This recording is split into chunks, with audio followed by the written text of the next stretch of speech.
भगवते वासुदेवाय। ओम नमो भगवते वासुदेवाय। ओम नमो भगवते वासुदेवाय। ओम नमो भगवते वासुदेवाय।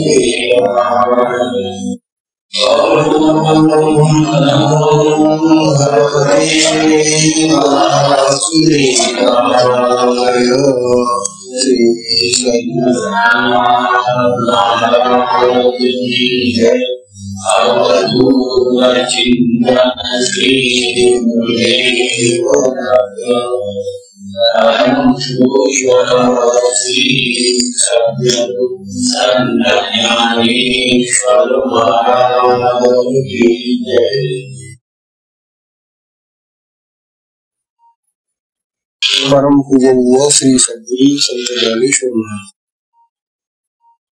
साधकांचे माय बाप वाल्मिकी आणि भगवान विष्णूचा अवतार असलेले ज्ञानोबा यांचा श्री अमृतानुभव तथा अनुभव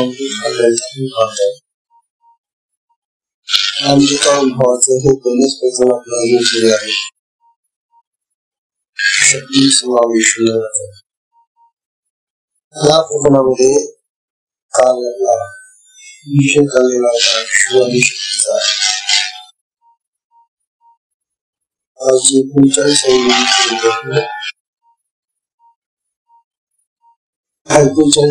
मध्ये त्याला आपल्याला सांगत होते जे श्रेणी में अंग लगे जे श्रेणी अंग लगे आनंद आपला होऊ लागे. सर्व भूतही मेघे जे मिळतात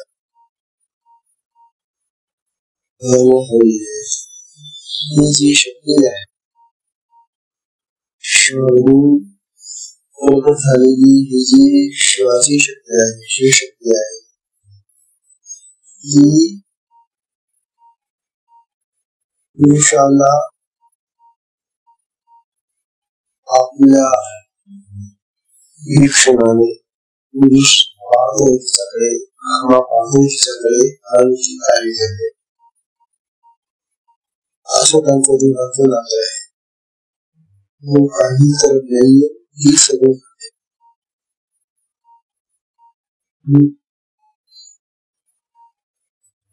असा हा जो पुरुष आहे तो काही न करताना मग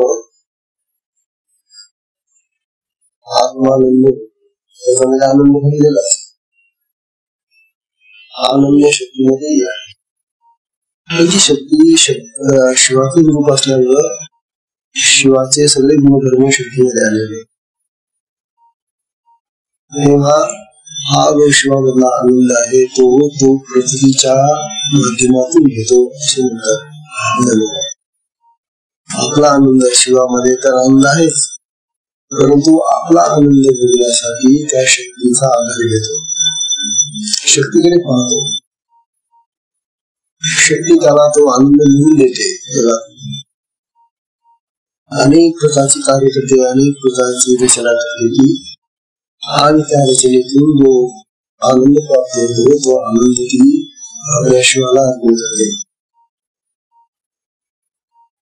ज्या वेळेला तो प्रकृतीचा संबंध नसेल, शक्तीचा संबंध येत नाही, तो पाहत नाही तिच्याकडे, त्यावेळेला तो आपलं ते भोगतो म्हणजे तो आनंद भोगणे सोडून देतो. म्हणजे तिच्याशिवाय तो आनंदही भोगत नाही असं भेटतो. असं की शिव आणि शक्ती हे एक असं रूप आहे जे एकमेकांशिवाय एकमेक राहू शकत नाही, एकमेकाशिवाय एकमेकांचा आनंद भोगू शकत नाही. वास्तविक आनंदाचा भोग एकट्याने घेणं चुकीच आहे असं या ठिकाणी दिसतं आपल्याला. तसंच प्रपंचातही आहे. प्रपंचामध्ये जो कमवणारा विषय आहे पती म्हणून जो आहे या स्त्रीचा, आता त्याच्या हातामध्ये पैसा अडका सगळं काही व्यवहार असतो ना, आणि जर त्याने म्हटलं की आपणच आनंद घ्यायचा या पैशाचा, आपणच खात राहायचं कुठे कुठे काही काही घेऊन, हे घ्यायचं आपण घ्यायचं, असा जर काही आनंद भोगत असेल तर त्या आनंदाला आनंद म्हणता येते. आनंद हा वाटून घेतल्याने जास्त वाटतो. असा आपण कुठेपणा करून किंवा स्वार्थाने वकीलला चोरी वकीलला न सांगता असा जर तुम्ही नवरा असा आनंद घेत असेल तर त्या आनंदाला आनंद म्हणता येत नाही. भले त्यावेळेला त्याला ते पदार्थ गोड लागत असतील, परंतु खरा आनंद त्याने ते घेतलेले पदार्थ घरी आणायचे आणि सगळ्यांना वाटून खायचे, बसून खायचे. मग त्याचा वाटायला थोडस कोणी आलं तरी त्या थोड्या वाटणीमध्ये जो आनंद आहे तो ते बाहेर पोटभर खाण्यामध्ये नाही. आपल्याला सगळ्यांना पटकन त्याने जर काही बाजारात काही घेतलं तर तो एकटाच खात बसला हॉटेलमध्ये, तो स्वाधीनपणा. तात्पर्य ज्ञानात आपल्याला शक्तीच्या बाबतीत समजले की ही जी शक्ती अशी प्रपंचातील आहे, बाहेर जगातील आहे, ती आपल्या आतही आहे. आपली ही जी शक्ती आहे ती जेव्हा येते तेव्हा ती पंचमहाभूतांना घेऊन येते, असं काम चाललं होतं. हा पंचमहाभूतांचा म्हणजे पृथ्वी, पाणी, अग्नी, वायू आणि आकाश असे 5 मोठे पंचमहाभूत म्हणतात. या पंचमहाभूतांनी ही सृष्टी तयार केली.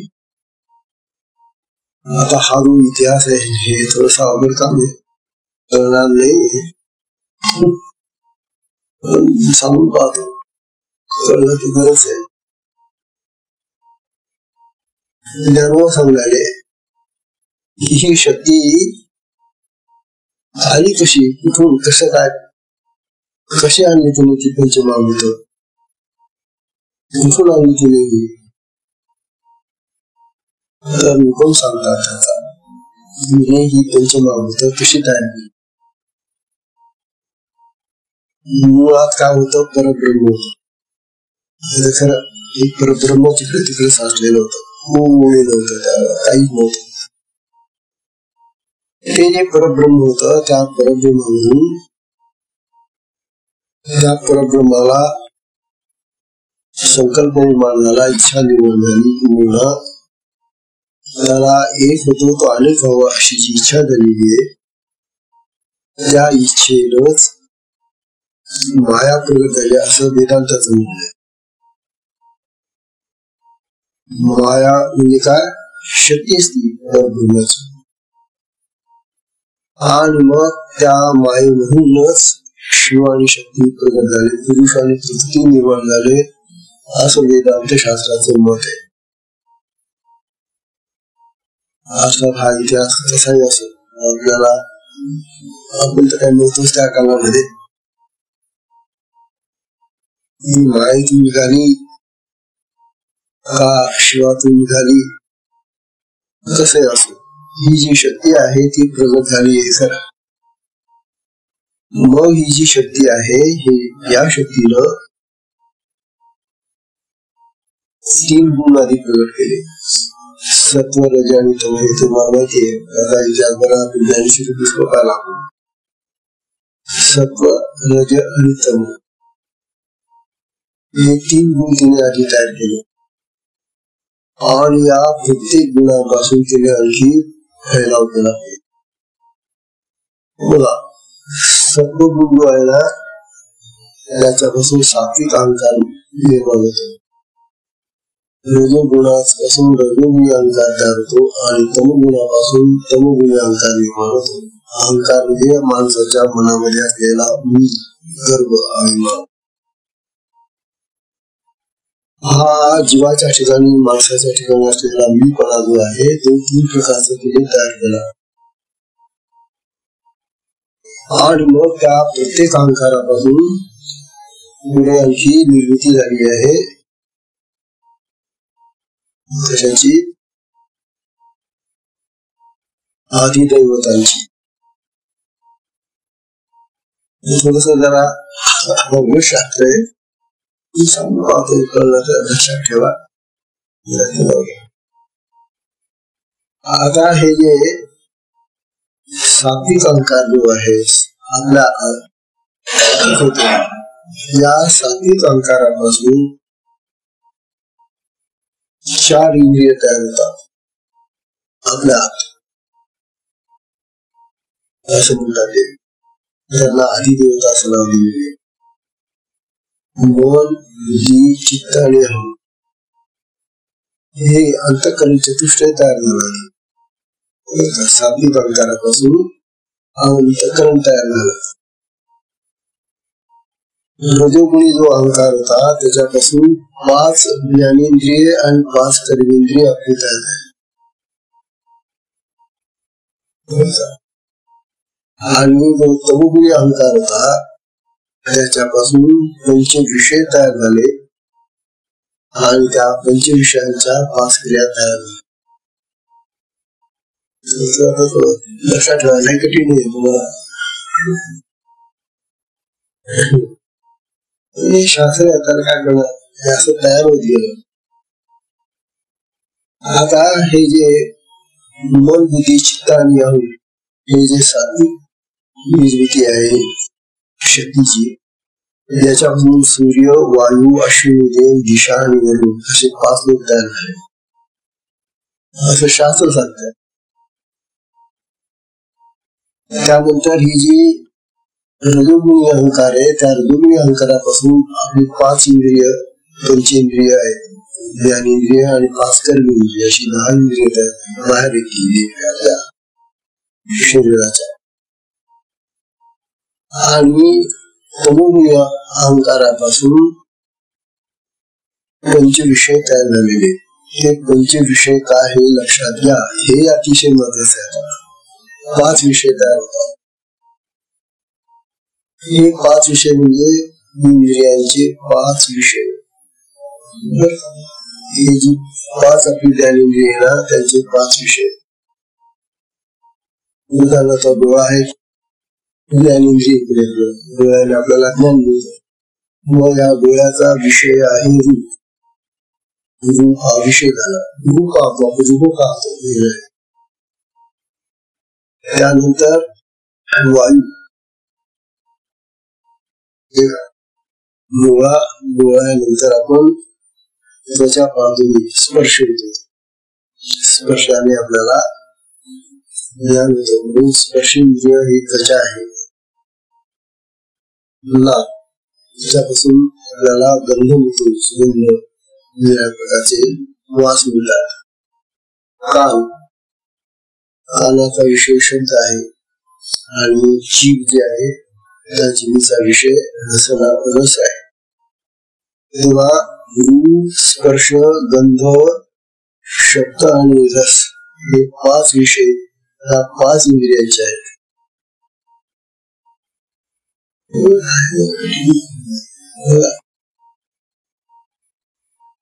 हे असं या सगळं शक्तीचं निर्मितीचं कार्य चाललंय. ही शक्ती निर्माण करून राहिली. नंतर 5 कर्मेंद्रिय आपली काम करणारी. त्या 5 कर्मेंद्रियामध्ये आपली ही वाणी आहे, बोलणं. आपण बोलतो ना, वाणी म्हणतात त्याला. वाणी म्हणजे वाचा. हिची क्रिया आहे बोलणं. हाताचे कर्म आहे ग्रहण करणं, घेणं, देणं.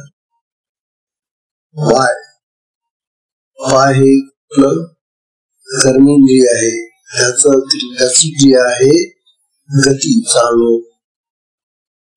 बुद्ध म्हणजे ज्यातून मन बाहेर पडतो, आणि जननेंद्रिय म्हणजे ज्याच्यावरून जन्माला येतात. अशी ही 5 कर्मेंद्रिय आहे. आता हे 5 विषय आणि त्यांच्या क्रिया याच्या 5 विषयातही शक्ती आहे, त्या क्रियांमध्ये शक्ती आहे. हे सगळं निर्माण करते ती शक्ती. तेव्हा आता पंचमहाभूत तयार झाले. मग पंचमहाभूत माहिती तुम्हाला, पृथ्वी, पाणी, अग्नी, वायू आणि आकाश, हे पंचमहाभूत आहे. त्याला 5 म्हणतात पंचमहाभूत. या शक्तीनं बाहेरही तयार केले हे जगामध्ये. सगळं जगत जे निर्माण झालेले हे पंचमहाभूताचं बनलेलं आहे. माती आहे, पाणी आहे, अग्नी आहे, वारा आहे, वायू आहे आणि आकाश आहे. तेव्हा ह्या पंचमहाभूतांनी हे सगळं बाहेरचं विश्व तिने तयार केलं. आता ती जेव्हा आपल्या देहात येते आपल्याकडे, त्यावेळेला आपल्या देहाला सुद्धा तिने निर्माण केलं. आपल्या देहाची निर्मिती शक्तीने केलेली आहे. आपण केलेला नाही. देह आपला गुरु नका. हा जो आपला कायमचा असा भाव बसलेला आहे की मी म्हणजे हा देह माझा, मी मला, हा देह आपला नाहीये. कारण आपण काही बनवलेला नाही, तर विकत घेतलेला नाही, खरेदी केलेला नाही.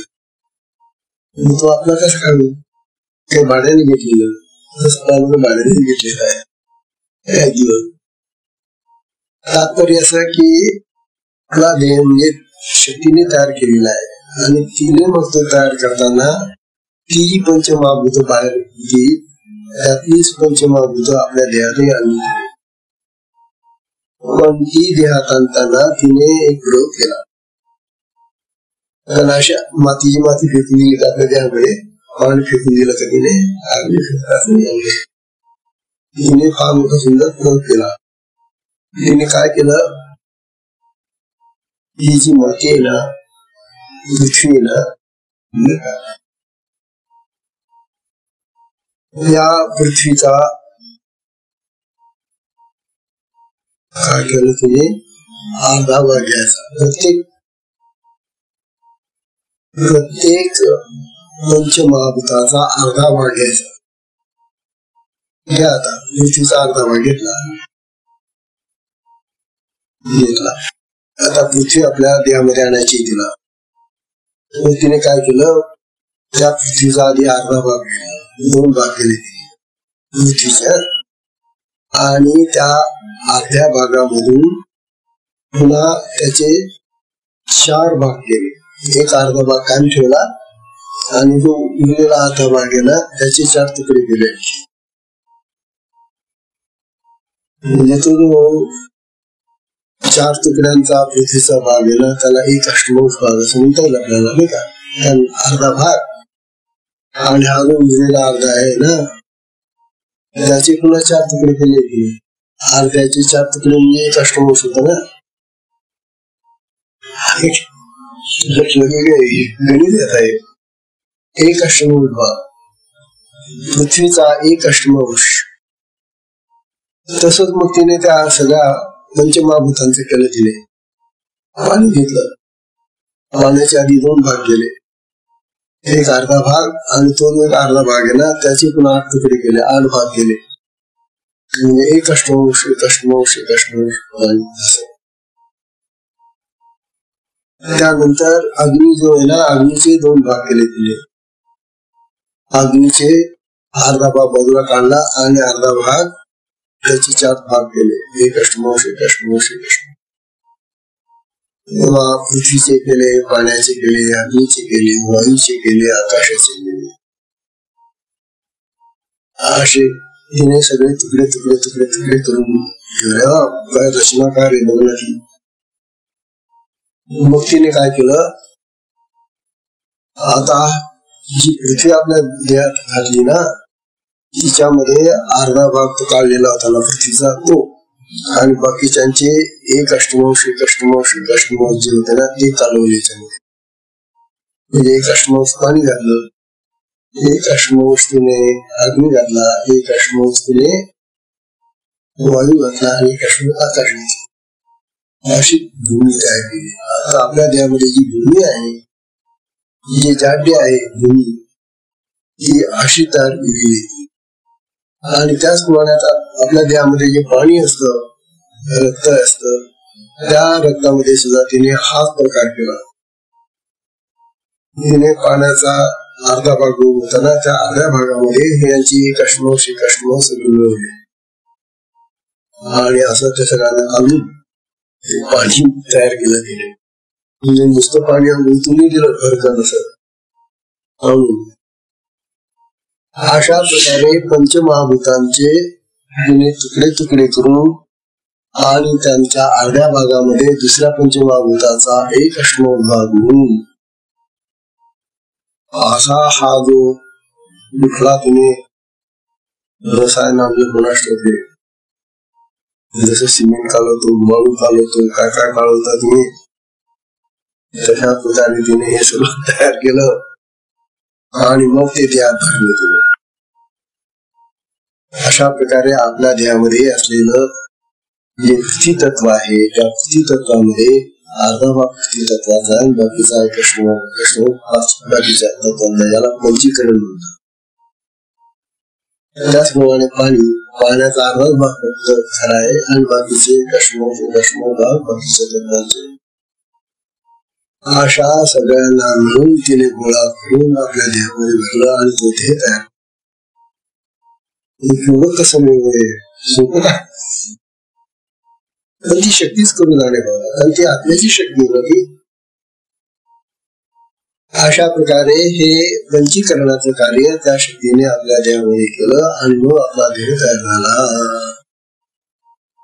मग हा देह आपला कसला, माणूस तो जो अहंकार होता त्याचा पुरीचा जो अपघात आणि पकडून ठेवलेला आहे आणि तो म्हणतो मी म्हणजे देह. अशा प्रकारची स्थिती झालेली आहे. हा पुष्कळ मोठा भाग आहे. आणि जगाची उत्पत्ती कशी झाली, मग पुढे ते काय, ते आपल्याला शक्तीनं आपला देह कसा तयार केला असा हा देह तयार केल्यानंतर मग ती त्या आपल्याला म्हणाली बाबा हे ना आता हे खाणं हे ना हे जर तुमच्यासाठी तयार करून दिले ना, राहणार याच्यामध्ये. म्हणून तो आत्मा तिच्या बरोबर त्या देहामध्ये शिरलेला आहे.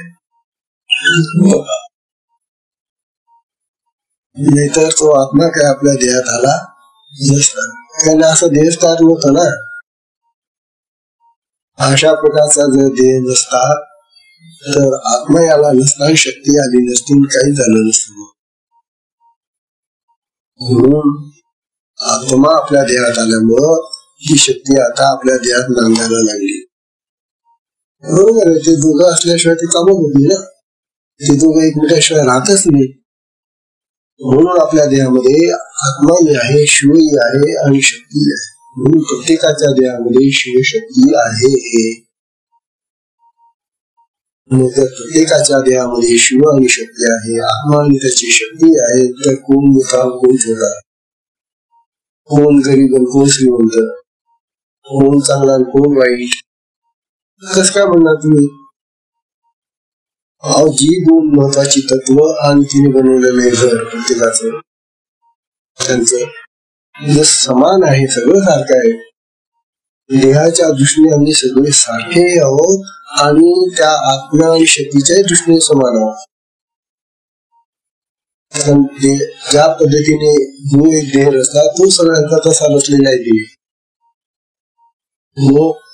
अशा तऱ्हेने जर पाहिलं तर आपली ही जी सगळी रचना आहे मनुष्य प्राण्यांची किंवा अन्य प्राण्यांची, ती पाहिली असताना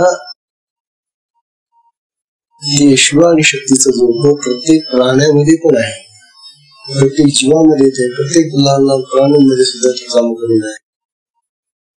म्हणून माणसाने प्राण्यांना प्रेम करावं, हत्या करू नये. आपण मोठे, आम्ही मोठे, आम्ही बलवान, आम्ही असे, आम्हाला हे सगळं पाहिजे, मला नको, हा जो स्वार्थाचा आणि अकल्पनेचा भाव निर्माण झाला आहे पुढे. म्हणून आपण पाहतो की आधी काळापासून ही अशी उत्पत्ती झाल्यापासून पुन्हा जगामधली माणसं भांडूनच राहिलेली, राक्षस निर्माणच होतात. संत निर्माण होतात, पण संतांची संख्या कमी असते आणि राक्षसांची संख्या जास्त असते. शेतामध्ये आपण पीक पेरतो, पीक लहान असतं, त्याच वेळेला ते जे तण होत ना, ते त्याला कोणी खत घालत नाही, पाणी घालत नाही, तरी सुद्धा ते भरमसाठ वाढतं आणि तुम्ही पेरलेलं जे पीक आहे ना त्याच्यावर निघून जातो. आता आपण हा इथंच अनुभव आहे आपल्याला. म्हणून असं हे जे तण आहे हे तण फुरवून काढलंच पाहिजे. म्हणून या जगातली जी अशी सृष्टीची रचना आहे पृथ्वीची, या शिवाची आणि शक्तीची ती रचना अशा तऱ्हेने तणासारखी कापली जाते, काढली जाते. वाईटांचा नाश होतो आणि सज्जनांचा उदय होतो. अशा प्रकारची शिकवण सगळ्या प्राण्यांना दिली जाते, देत आलेले आहेत. आणि म्हणून ज्ञानोबा आपल्याला या प्रकरणामधून हा संदेश देऊ इच्छित आहे की निदान कमीत कमी आपल्या घरापुरतं तरी ते प्रेमाचं स्वरूप कायम ठेवा.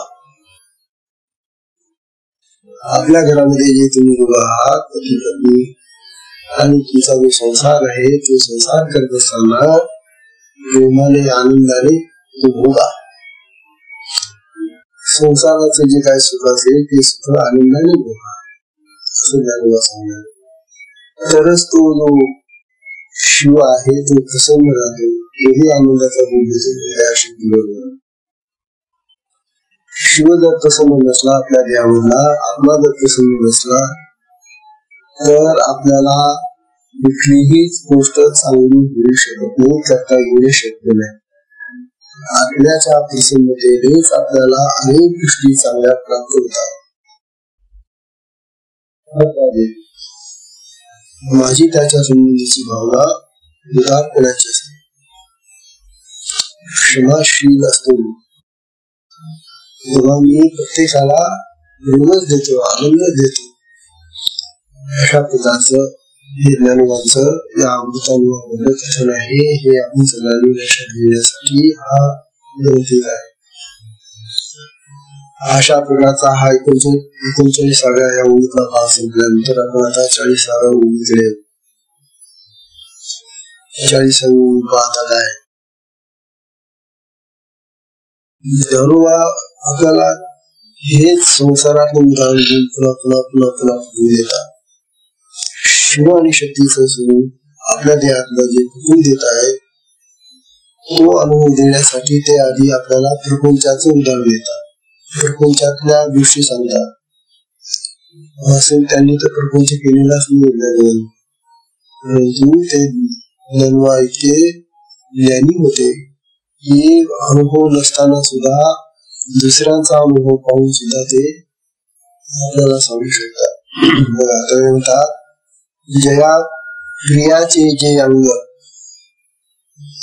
जया प्रियाचे जे अंग, जो प्रियची जियेचे चांग, जो प्रियचू जियेचे चांग, कालवनी दोन्ही भाग जीविते आहात.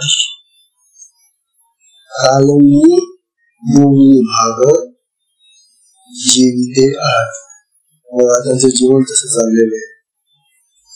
आता ते सूक्ष्म येते, शिव आणि शक्ती हे दोन्ही सूक्ष्म येतात. ते काय असे जीवन पदार्थ थोडेच, परंतु ते सूक्ष्म कळण्यासाठी ते ज्ञानोबा आपल्याला प्रपंचाचं उदाहरण समजून सांगतात. प्रपंच हा जड पदार्थांनी आणि दिसणार आहे, कळणार आहे आणि आम्हाला त्याचा अनुभवही आहे. त्यामुळे प्रपंचाची उदाहरणं घेऊन ज्ञानोबा आपल्याला त्या शिवशक्तीचं स्वरूप सांगतात. ज्ञानोबा इथे सांगणारे तो जो शिव आहे त्या शिवाचं अंग, असे त्याला अंगच नाही, तो अनुंगी आहे. तो हा जो शिव आपल्या देहामध्ये आत्मा आहे ना, त्या शिवाला अंग नाही, शरीर नाही. अरे कळणंच कठीण झालं. त्याला कुठलंही इंद्रिय नाही. आता देहच नाही तर मग इंद्रिय कुठून मिळणार? कान येईल, नाक येईल, तोंड येईल का त्याला काही, म्हणून त्याला आनंद म्हणतात. अनिराही अंग ज्याला तो आनंद. असा हा जो शिव किंवा जो महात्मा आहे आपल्या देहामध्ये, तो निराकार निर्गुण अशा अवस्थेत आहे. असा हा जो शिव आहे तो आपल्याला कळला नाही, म्हणून आपल्याला पंचायती गोष्ट म्हणतात, जया प्रियेचे जे आपलं. आता ही जी प्रिया आहे, ही जी घरामध्ये पत्नी आहे, त्या प्रियेच्या अंगामध्ये तो अर्धा पुरुष आहे. स्त्री आणि पुरुष यांचं जे स्वरूप आहे देहाचं, ते देहाचं स्वरूप सांगताना आपल्याला अर्धे मार्गी नटेश्वराचं स्वरूप सांगतात. पुरुषाच्या देहामध्ये अर्धा पुरुष आहे आणि अर्धी स्त्री आहे. स्त्रीच्या देहामध्ये अर्धा पुरुष आहे आणि अर्धी स्त्री आहे. असे हे अर्धे अर्धे वाटले गेलेले, वाटणी धरून दिले. आता तेव्हा माणसांनी मोठेपणा घेतले नाही की मी पुरुष आहे, तू स्त्री आहे, नाही. कारण तू जो पुरुष आहे ना, तुझ्यामध्ये अर्धी स्त्री आहे, आणि ती स्त्री ना तिच्यामध्ये अर्धा पुरुषही आहे.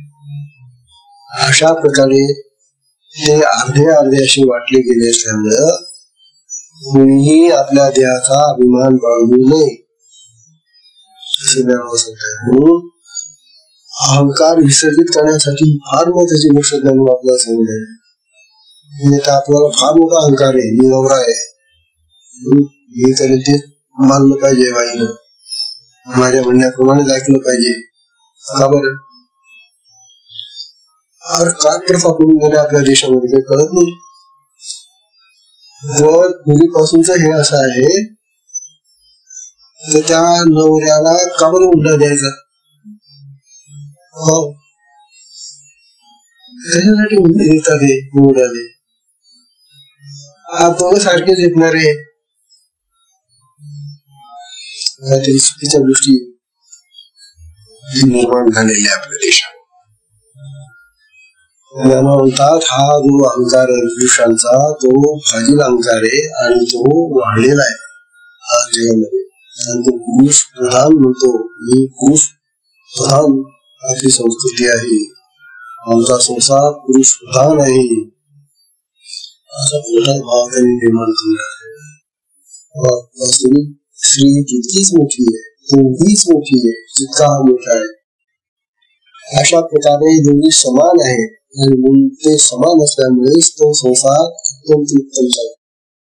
संसारामध्ये जो विषमता असली, समानता नसली, सारखेपणा नसला, हा मोठा अंकी लहान, हा गुणवान अंकी अशी, असा जर भाव असेल तर तो संसार कधीही चांगला होतो, सुखाचा होतो. नेहमी तंगे बखेडे सत्तेची सुरू असतात, कोणाला सुद्धा म्हणून जाणून आपल्याला सांगताय की संसारामध्ये लोकांना समानता, समानता भाव ठेवून तो संसार करा आणि मग त्यामध्ये जे सुख आहे, आनंद आहे,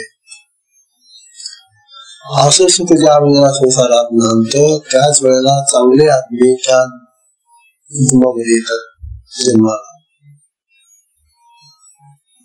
हे महत्वाचे. आपल्या घरामध्ये जर चांगली संतती व्हायची असेल, चांगल्या मरणाची संतती, गुणवान अशी मुलं होणार असतील तर त्या संसारामध्ये पुरुष आणि स्त्री यांची अत्यंत प्रेमाची, आनंदाची अशी संसाराची क्रीडा व्हायला पाहिजे. तरच त्या संसारामध्ये अन्य आत्म्यांना, दुसऱ्या आत्म्यांना तिथे जन्म घ्यावा लागतो. आणि आपण तर नेहमी पाहतोय की हे जे मोठमोठे सद्गुरू जन्माला आलेले आहेत ते अशा घरांमध्ये जन्माला येतात की ज्या ठिकाणी अत्यंत मुक्ताचं वातावरण असतं, धार्मिक वातावरण असतं, समानतेचं वातावरण असतं, न्यायाचं वातावरण असतं, धार्मिक असतं. जिथे मोठे मोठे जन्माला आलेले त्यांच्या आईविरुद्ध कार्यापर्यंत अशी सांगून म्हणून आई वडिलांनी चांगलं व्हावं आणि तरच आपल्या पोटी चांगल्या प्रकारची संतती तयार होते आणि या संततीनेच मग पुढे आपल्याला भाग्योदय लागतो, भाग्य निर्माण होतं असं त्यांनी सांगितलं. आपल्या देहामध्ये सुद्धा ही शिव आणि शक्ती समान राहतात आणि ते जोपर्यंत समान असतात तोपर्यंत आपला देह चांगला राहतो आणि त्यांच्यामध्ये विदुष्ट आलं रे आलं जरा देह मग बिघडायला लागतो. हा जो शिव आणि शक्तीचा सामंजस्याचा भाग आहे, हा जो समानतेचा भाग आहे, हा जो आनंदाचा सुखाचा भाग आहे, हा जितका वाढेल जितका दोघांना समाधान मिळेलच मिळेल. परंतु त्या घरात निर्माण होणारे जे बालक असतील त्यांनाही सुख प्राप्त होतं, त्यांनाही उन्नती प्राप्त होते, त्यांचाही विकास होतो.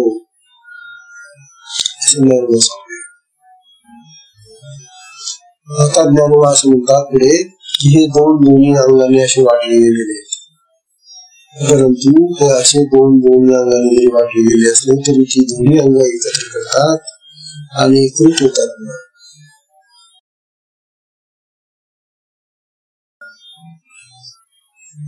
कालवून दोन्ही भाग जीविते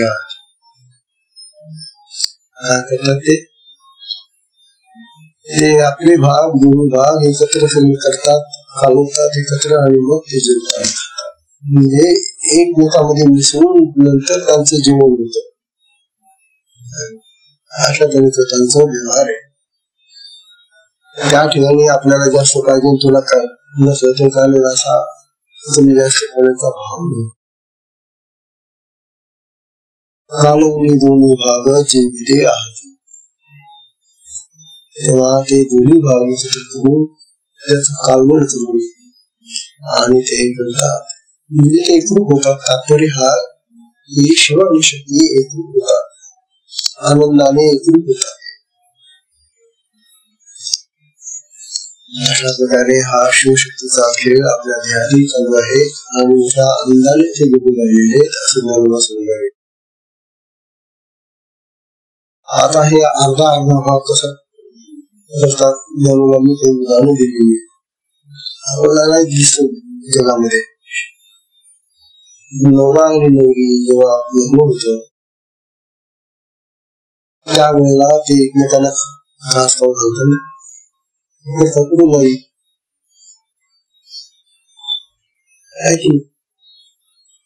त्या ठिकाणी नवऱ्याला आणि नवरीला एका ताटामध्ये जेवायला वाटतात आणि ती मग त्याच्यामध्ये आधी घास घालून नंतर त्याला खाऊन देतात घास आणि नंतर मग ते चालवलेल्या हाताने तयार केलेले जे त्या हाताने ते 5 घास त्याला खाऊ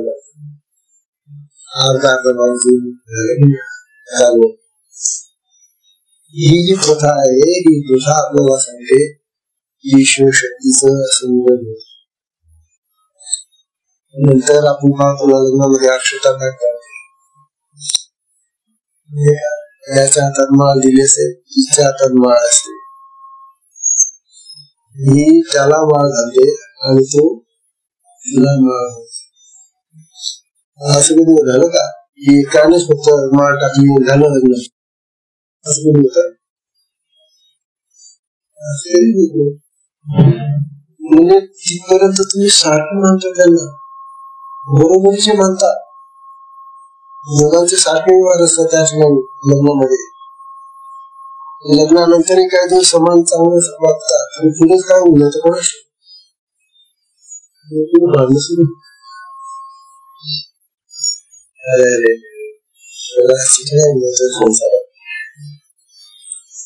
म्हणून आपल्याला या निमित्ताने आपल्या प्रपंचाची सुधारणा करा आणि आपल्या देहातील बघा शिवशक्तीचं स्वरूप कसं आहे ते जाणून.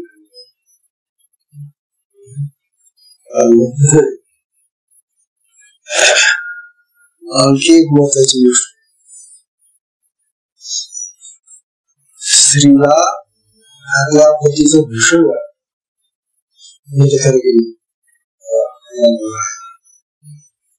ह्या नवऱ्याचे भूषण मिळवण्यासाठी ती आपल्या कपाळावर कुंकू लावते.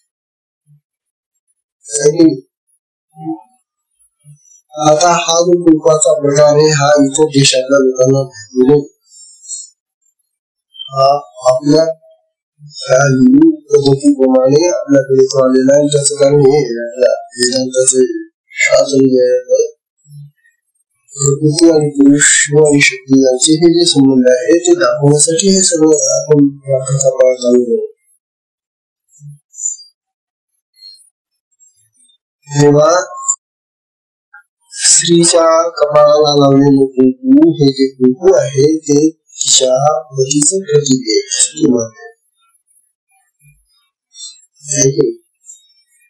हे जे मंगलसूत्र आहे तुम्ही घातलेलं त्यामध्ये हे आपल्या पतीचं स्वरूप आहे, पतीचं ते प्रेम आहे असं म्हणून ते आपल्या देहावर लागते. कितीतरी ह्या अशा काही प्रथा आपल्या आहेत की ज्या प्रथांचा अर्थ आपल्याला काही कळत नाही आणि आजचे जे सुधारणावादी लोक आहेत ते काय तसे कुंकू लावतात.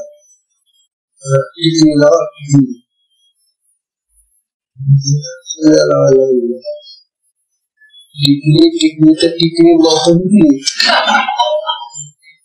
नाही का असं गेलं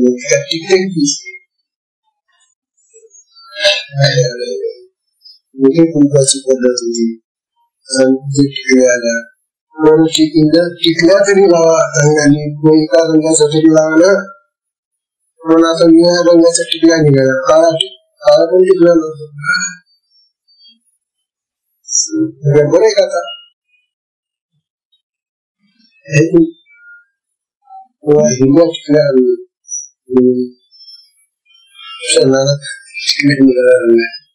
तात्पर्य असं की आपल्या प्रथांचं विडंबन होईल. आपला जो भाव असतो पतीच्या संबंधीचा त्याचे हे विडंबन चाललेले चांगलं नाही. आपल्या संस्कृतीने चालत आलेल्या ज्या काही प्रथा आहेत त्या आदर्श आहेत त्या इतरांना समजणार नाही. इतर देशातल्या लोकांना तो मूळ समजत. सांगा ना तुम्ही हे जे परदेशातले लोक आपल्या देशामध्ये येतात त्यांना काय कळतं? हे जे स्त्री आणि देशाचं नातं पती पत्नीचं जे नाते आहे आणि जे नातं आहे ते आदर्श समजून हा आदर्श कुठल्याच इतर देशातल्या आता पती पत्नीमध्ये नाही राहिलेला आहे आणि त्यामुळे त्या देशामध्ये घटस्फोटाचं प्रमाण भयानक वाढलेले आहे. जनावरांसारखं चाललेले आपलाच एक देश अजून साधून आहे या ठिकाणी आपली संस्कृती अजून टिकून आहे. म्हणून आजकाल आपणच आपल्या संस्कृतीला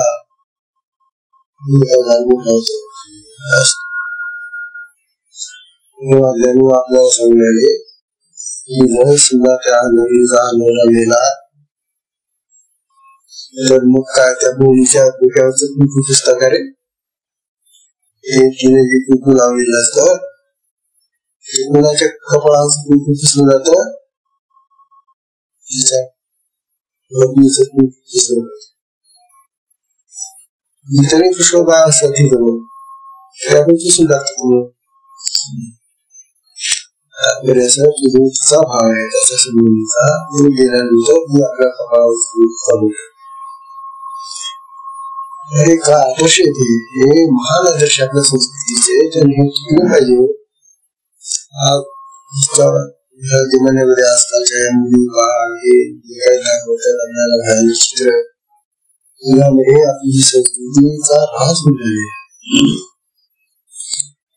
तेव्हा त्यांनी आपल्याला हे शिवशक्तीचं सुरू चालत असताना प्रभूच्या चिंताने घेऊन आपल्याला समजून सांगायला त्याचा तेव्हा 40 आणि ते परस्परामध्ये एकमेकांमध्ये कसे मिसळलेले आहेत ते सांगितलं आणि एकमेकांमध्ये किती कोण करतात हे शिवशक्ती हे दाखवले. जे आपलेचे जे अंग जो प्रियची जे चांगलं कालून दोन्ही भाग जेवढे तेव्हा आपल्या प्रियमुळे आपल्याला प्रेम प्राप्त झालेले फोन केला सगळ्यांना लाकडाला दगडाने अरे घरामध्ये नवरी आलेली आहे, त्या नवरीवर तो फोन करून नवरा फोन करून होतो. त्याचं आणि तिचं हे जे प्रेम आहे, त्या प्रेमाचा हा संसार आहे. याला संसार म्हणतात. प्रेमाने ज्या घटना घडतात, ज्या क्रिया होतात, जे काय बनवलं जातं, त्याला संसार असं आहे. साधं आपण घडतात त्याला संसार होते, त्याला संसार म्हणत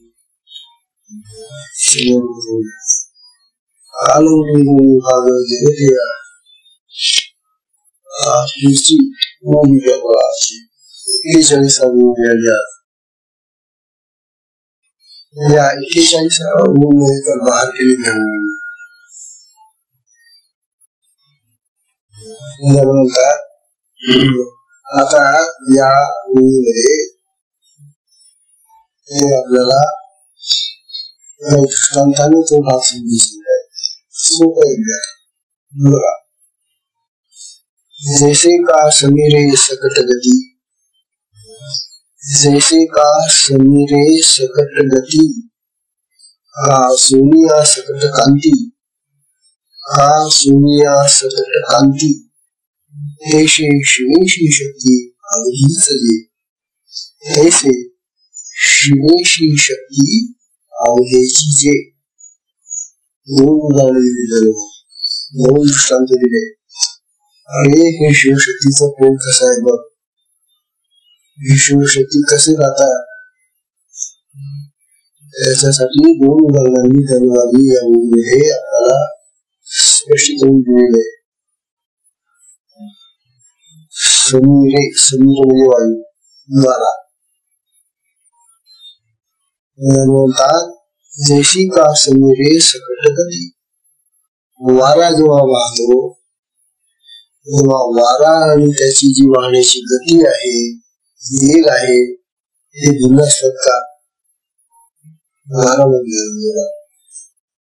तेव्हा वारा वाहत असताना वाऱ्याचा जो वेग आहे, जी गती आहे, ती त्या वाऱ्यापासून भिन्न नसते. त्या वाऱ्यातच ती गती असते ना. वारा आणि त्याची गती जशी दुसरं काम काढलं. सोनिया सकट कांती, सोनं आहे आणि त्या सोन्याचा रूप कसा तेजस्वी भाग आहे, कांती म्हणतात. कांती म्हणजे त्याचं तेज,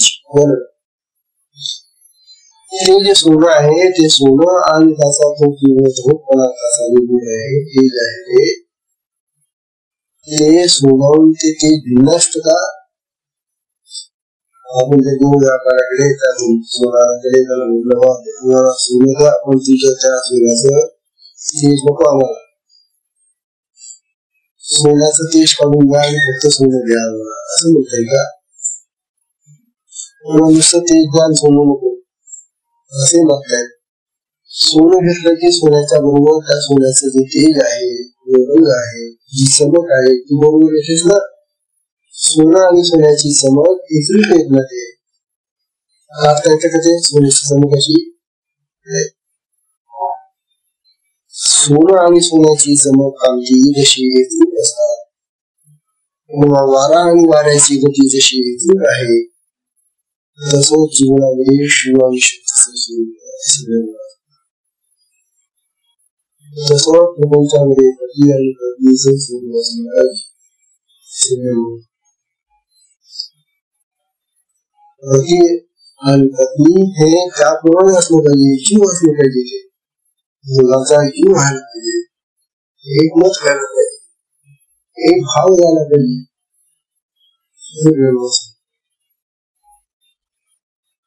हो माझा हे जर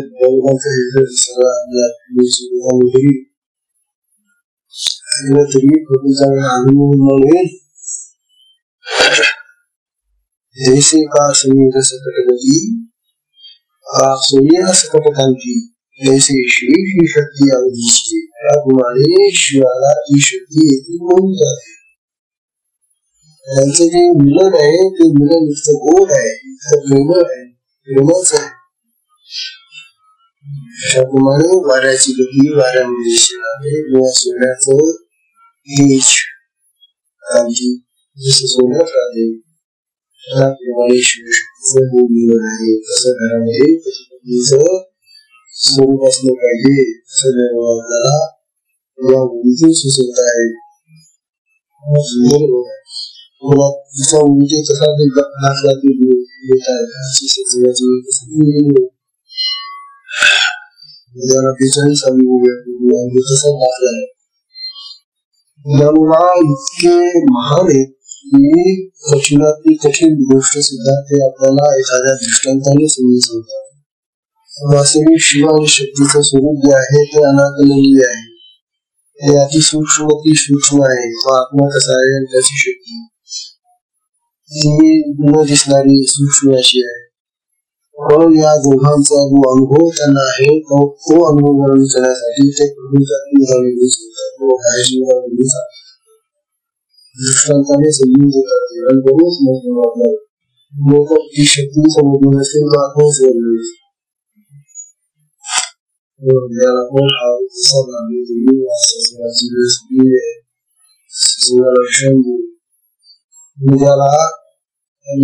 जशी सद्गुरू शिवतीर्थ महाराज यांची जयंती आहे. जन्मदिवस आहे.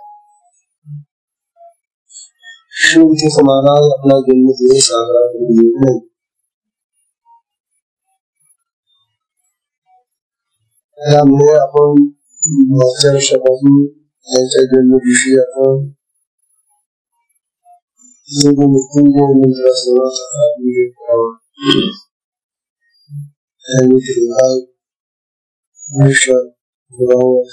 शांती प्राप्ती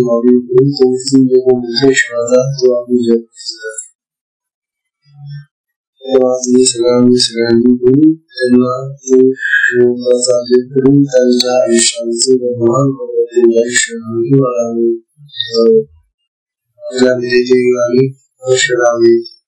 शिशुवाला करावी म्हणून मुलाला आपण तो